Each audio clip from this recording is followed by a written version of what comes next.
A few months ago, I published my first academic journal article, which you can find in the Journal of Ecological Entomology. While I've already discussed a crucial part of this process, peer review, today I'd like to talk about the final component of the publishing process, which absolutely floored me: the price tag.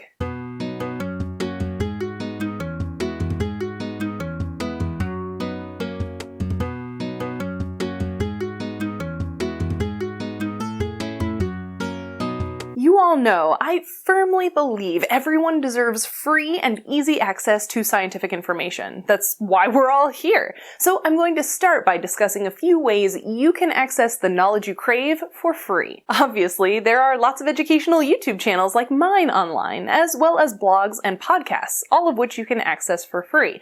But it is important to remember that all of these outlets provide information that has been filtered through a secondary author, and they therefore vary widely in their trustworthiness. So if you're searching for raw science goodness straight from the researcher's keyboard, you'll need to look for journal articles. A majority of these are, unfortunately, published behind paywalls, which is one of the points of this video. But a small and growing number of articles are being published as open access, which means they are free and available for anyone to read. If an article you're interested in reading wasn't published as open access, you still have a few options. Websites like ResearchGate have researcher profiles that sometimes include versions of the manuscripts for you to access. Or you can send a polite email requesting a copy of the manuscript. Send it to the person listed as the corresponding author. Using these avenues of sharing research is a little tricky for scientists, though, because often the journals publishing the official version of the articles are very specific about what is and is not allowed to be done with the article outside of the journal's distribution. Journals want to make money off the sale and distribution of their articles and issues, just like any other magazine.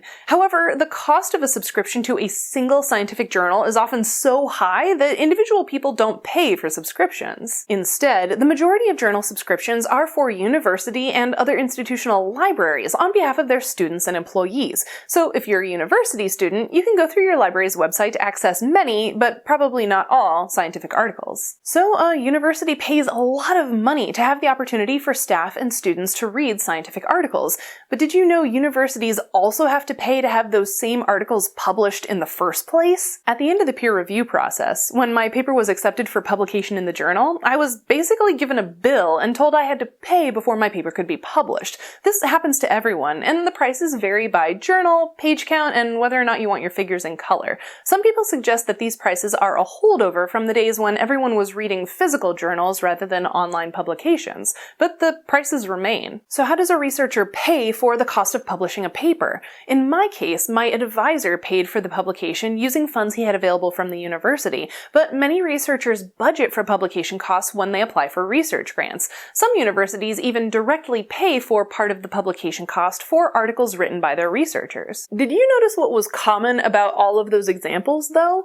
In every case, there's a good chance the money is coming from the public, who are unable to read the resulting published papers because they're behind subscription paywalls. And ironically, a university could pay for the publication of a paper that staff and students won't be able to read if the university doesn't subscribe to that particular journal. My first article is, unfortunately, behind such a paywall. Seems hypocritical, right? Considering how often I advocate for easy access to science. Well, I have a $3,600 reason for not publishing my article as open access, and that's on top of the regular publication costs for that journal. Okay, but I could have published my article in an open access journal, right?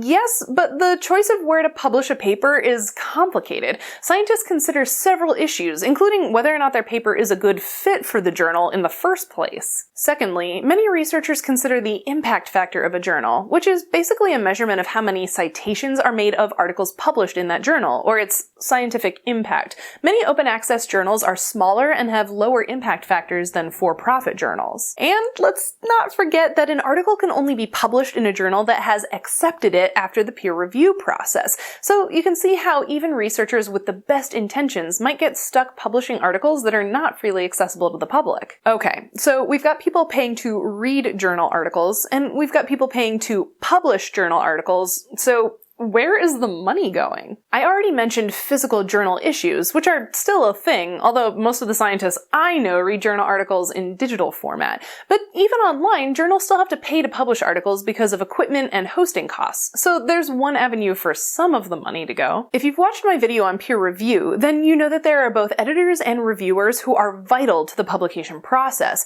but it might surprise you to know that the reviewers are entirely volunteer and are not compensated at all for their work. And that goes ditto for the editors of many journals, which doesn't seem ideal because being an editor is a difficult job. Since they're not paying a lot of the people doing the work of making them run, academic journals have become notorious for their high profits. This is absolutely not true in all cases. There are some small publishers that don't fall under these complaints, but again, not everyone might want to or be able to publish in those outlets. Many people within and outside of academia have criticized journal publishers for operating this way, and some are trying to build new solutions to these problems. But at the end of the day, the publishers are still companies, so they're probably going to do things that make them money. What do you think about the problem of publishing costs in science? Can you think of any ways to make this system better? I'd love to hear your thoughts down in the comments. And don't forget that you can email me if you'd like to read my first paper. If you liked this video, don't forget to like it. If you didn't like this video, please share it with someone who would.